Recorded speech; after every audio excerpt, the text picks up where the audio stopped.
For decades, it's been the most famous secret place on Earth. You know the one, a dusty patch of the Nevada desert that has fueled our absolute wildest imaginations. So tonight, let's pull back the curtain and ask, what is really going on at Area 51? I mean, that's the question, isn't it? It's the one that has launched 1,000 books, a ton of movies, and so many conspiracy theories. And for more than half a century, the answers people have come up with, well, they've been nothing short of extraordinary. And for a lot of people, the answer is just one word: aliens. The idea that Area 51 and aliens are basically the same thing. It's this deep-seated belief that we are not alone and that the proof is locked away right there in a desert hangar. Yeah, this is the image that's burned into all of our brains, right? These sleek, silent craft just zipping through the sky, their incredible otherworldly technology supposedly being taken apart and studied inside the base's walls. And here's where everyone, from the biggest believers to the most hardcore skeptics, can actually agree. Whether you think they're hiding alien spacecraft or just top-secret jets, Area 51 is, at its core, a place that is built on secrets. But as we're about to see, the truth is way more incredible than the fiction. So how in the world did a remote military base become the global epicenter for UFO mythology? Well, it pretty much all started with one man and one absolutely explosive television interview. In 1989, a man named Robert Lazar went public with a story that would change, well, everything. He claimed he was a physicist and that he'd worked on captured alien technology at a site just south of Groom Lake. His story was so detailed, so compelling, it just lit a fire under the public imagination. But here's the catch. When journalists and investigators started digging into Lazar's story, they hit one dead end after another. The government, of course, denied he ever worked there. The prestigious universities he claimed to have attended, places like MIT and Caltech, they had no record of him. And the science he described, this Element 115 propulsion system, it just didn't line up with known physics. So what you're left with is a powerful myth for sure, but one that's standing on some very shaky ground. Now, while the public was debating aliens and Element 115, the government itself had a much simpler strategy: just deny everything. For decades, their official position was that Area 51 didn't even exist. And just look at this timeline. It shows you the sheer scale of that official silence. The base was created way back in 1955 to develop the U-2 spy plane, and it took the CIA almost 60 years to finally come out and admit, okay, yes, this place is real.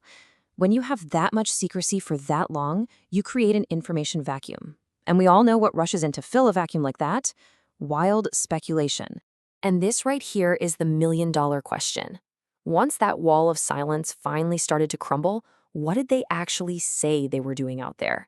The truth that came out wasn't alien, but honestly, it was just as revolutionary. Because, as it turns out, there were flying saucers in the Nevada desert. The only thing is, they were built by us. And it all started with a plane that could fly higher than anyone on Earth thought was possible. Okay, so picture this. It's the 1950s. A regular commercial airliner is flying at about 35,000 feet. But the U-2 spy plane? It was flying at over 70,000 feet, more than double the altitude. So you'd have airline pilots flying along at dusk, and they'd see the sun glinting off the U-2's silver wings way up in the stratosphere above them. They had no idea what it was, so they'd report a UFO. And they weren't lying. They were just seeing a top-secret piece of incredible human engineering. And then things got even faster, a lot faster. The next big project at the base was the A-12 Oxcart.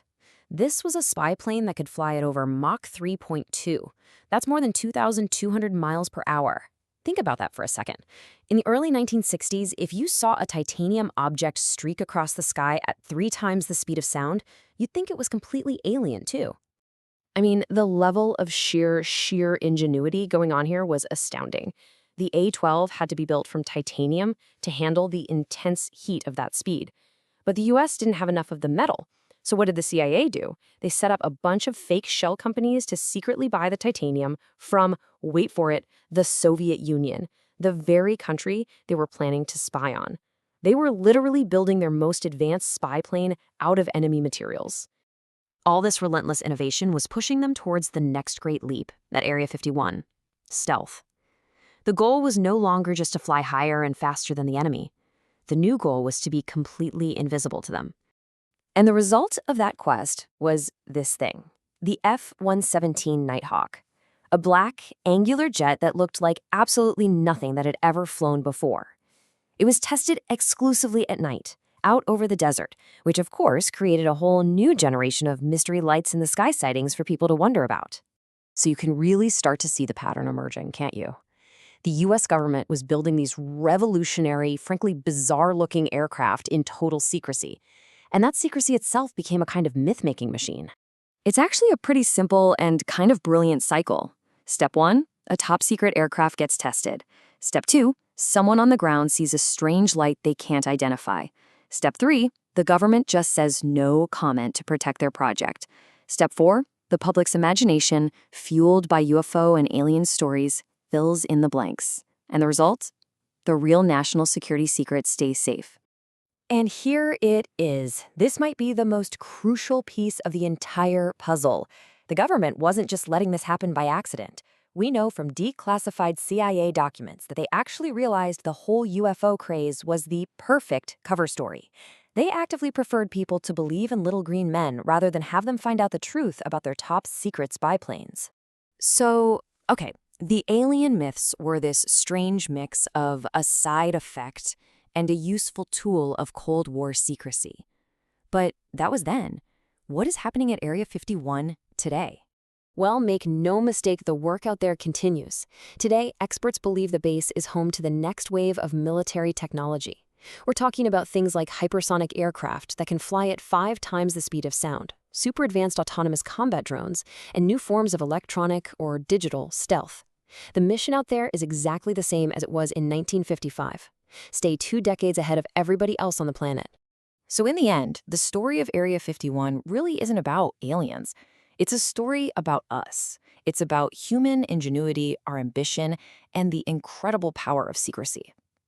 The biggest secrets weren't what fell out of the sky. They were what we were capable of building right here on the ground.